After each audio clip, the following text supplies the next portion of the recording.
Hey guys, welcome to Jiu-Jitsu Uncle. In this video, I just want to share what I was doing while I'm rehabilitating my left knee, just to show that even if you are slightly injured, doesn't necessarily mean that we have to stop training. We just have to be a little bit more specific on what we can and can't do. So in this first round, I'm rolling with my friend Ralph. He's a blue belt. He's also a 40-year-old uncle. He is working on, we agreed that he's going to work on his passing. He likes his pressure passes. And for a guy who's, I think, 60 kg, and, and, and he is extremely heavy and tough when he's on top passing, which is a bit of a challenge because he is very, very, very strong and as well as flexible. So I'm here focusing on working on my protection of my hip pocket, as well as preventing his arms, his hands from ever connecting. So that is my sole purpose of this entire role almost, is to work on the awareness of keeping my right knee, in this case, my right half guard bottom leg, from getting pinned and getting past. So I'm just protecting my hip line for the most part and using active framing to keep his collarbone from advancing. And if ever he switches, like in this case, I'm really focusing on not giving the underhook to him, whether it's from a bicep tie or from a head post, such as in this case. So I'm putting a lot of weight on my elbow onto the mat and keeping my inner bicep close to my ribs as much as possible while pushing his head back to center line because I want to go back to my side. I'm just really preventing, my whole goal is really just to prevent him from advancing to cranial shift or double unders, which I know is what his goal is. Again, the goal that our role right now isn't to win. Neither of us are planning to do any submissions. I for sure cannot get on top, not by rule, but simply because I cannot put any weight on my left leg. So I can't use my left leg to bridge or use it as an effective knee shield or even go high pummeling, for example. So now as Ralph clears my bottom leg, my goal is to create an angle so that my upper body will always be perpendicular to his sternum. So we reset here for a bit because we kind of got crowded. So again, Ralph is focusing on passing my lower uh, leg, but as I was trying to prevent that from happening, I wasn't very aware that he's pushing my knee to the mat. And as soon as he got in the high tripod, he was able to complete the knee slide. Great job by Ralph, and a good lesson for me to keep that bottom leg posted on the ground. In this next role, another uncle. This is Rahul. He is a brown belt. He is also in his 40s, and Rahul is working on his outside passing for the most part, as compared to Ralph, who likes a more inside camping position. Rahul is working on his outside passing at the moment, so I'm focusing on trying to keep distance, his hips away from my hips and my torso. So you can see that I like to I do my Prit Mickelson defense stuff quite a bit since I was early blue belt. So I'm working on like previously, angling my shoulder line perpendicular to his sternum line as much as I can, and also prevent any form of attack preemptively. So in this case, I know he's going for an arm bar. So my I want to clear my head first so that I can have more leverage to escape, and also being aware that my back could be taken at any point. But honestly, I'm a bit more confident in defending my back than defending my hands, my arms from my arm bars, for example, because I have very compromised shoulders. And if my shoulders ever get lifted to my ear area, it's pretty much a given that I'm going to tap and there's no way for me to escape. So I have a tendency to prefer turtle. But again, because in this case I cannot go to turtle, I can't go on top, I can't sweep, I can't use my left leg for generating any lift, so I'm just going to stay at the bottom as much as I can. And in this case, you can see that I'm going for double unders a lot of times. Whenever I'm pinned at the bottom, my goal is to protect my rib area, to not get inside, give them inside access. So I usually keep my hands quite low. Again, because of my shoulder issues, I cannot frame above my collar line. So in nogi, it's less of an issue, but in gi, I am quite susceptible for to paper cutter, for example, because my neck is usually not as protected. So Rahul here is trying to take my back, obviously, and I'm still maintaining that perpendicularity of my shoulder line to his torso or his hips. So I just want to be like a letter T from an angle point of view. Here Rahul is getting a figure four grip for a kimura, I think, and then I put myself flat to protect my elbow to escape the entire elbow from his hip line, from his in between his legs basically.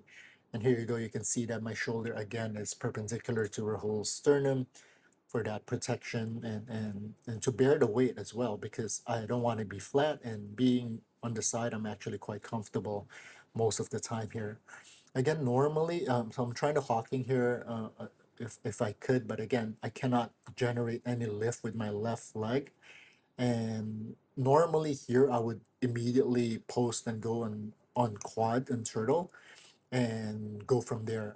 I like to play turtle a lot, but again, since I cannot use my left leg, so I decided to just protect my neck and be and I'm still protecting my bottom side. Again, an armbar attempt is negated because I snuck the elbow down, and Rahul is obviously, taking it easy and doing his thing, trying to flatten me out. So I'm just working on, you can see that again, that perpendicularity, the angle of the shoulder line against the top part, the top person's attempt to flatten me out. And I got a bit complacent here and got crossface, which is not a good thing, obviously. But again, I'm preempting a head and arm choke or a hard crossface, as well as a neon belly. As you can, I don't know if you can see, but my right hand is tracking the hip, the left hip of Rahul, and preventing the knee to go across my chest, my hip line. So I turn to the side, and he essentially is resting on my left hip at the moment, which is not uncomfortable as compared to somebody's weight on your stomach, right? So I'm just there, and I'm trying to high step at this point, which Rahul correctly went for a cranial shift and attempting a north south at this point. So I turn towards where the body is to prevent my carotid from being trapped, as well as positioning my hand. You can see that it's under Rahul's neck. So that prevents him from moving down to complete the north south choke. And again, putting my arms back low because I want to eventually escape from the bottom, from the underside, rather than bridge and shrimp, because again I cannot bridge. So I'm just sneaking out from the bottom as much as I can at this point, and I miss the timing of protecting my wrist, and there you go. Like I said earlier, I'm very susceptible for to arm bars. So, and Rahul just showed how it is done. Good job, man.